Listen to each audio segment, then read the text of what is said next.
So ఒకటి వ్యవసాయ రంగము, నెక్స్ట్ పారిశ్రామిక రంగము, సేవా రంగం. ఈ 3 రంగాలు మనకు కనిపిస్తాయి.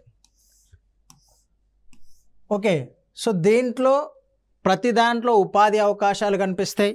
సో ఈ ఉపాధి అవకాశాలతో పాటు అది జీడిపికి ఎంతో కొంత మనకు కాంట్రిబ్యూట్ చేస్తూ ఉంటుందండి. సో జీడిపికి ఎంతో కొంత తోడ్పాటును అందిస్తూ ఉంటుంది. సో దీంట్లో నుంచి ఈ క్వశ్చనింగ్ ఏరియా ఇది జీడిపికి ఎంత తోడ్పాటును అందిస్తుంది, సో దానితో పాటు ఎంతమందికి ఉపాధి కల్పిస్తుంది, ఇది క్వశ్చనింగ్ ఏరియా. ఉపాధి కల్పన ఒకటి, జీడిపి కాంట్రిబ్యూషన్ అనేది ఇంపార్టెంట్. సో ఇప్పుడు మనం డిస్కస్ చేయబోయేది ఏంటి అంటే, సో ఈ వ్యవసాయ రంగం గురించి మనం డిస్కస్ చేస్తాము. సో ఈ వ్యవసాయ రంగం మనకు జీడిపిలో దీని యొక్క వాటా ఎంత అంటే 18.2% అండి.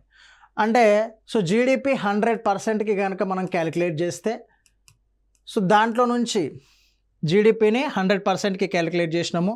సో దాంట్లో నుంచి మనకు 18 రూపాయలు, ఇది 100 రూపీస్ అనుకోండి, 100 రూపాయలు అనుకుంటే ఆ 100 రూపాయల్లో నుంచి 18 రూపాయలు, దాదాపుగా 18 రూపాయలు మనకు ఎక్కడి నుంచి రావడానికి అవకాశం ఉంటుంది అంటే, సో ఈ వ్యవసాయ రంగానికి నుంచి రావడానికి అవకాశం ఉంటుంది 18 రూపాయలు.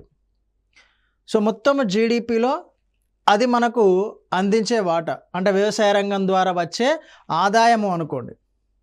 సో ఆ వ్యవసాయ రంగం ద్వారా వచ్చే ఆదాయము జీడిపిలో ఎంత శాతము? 18.2%.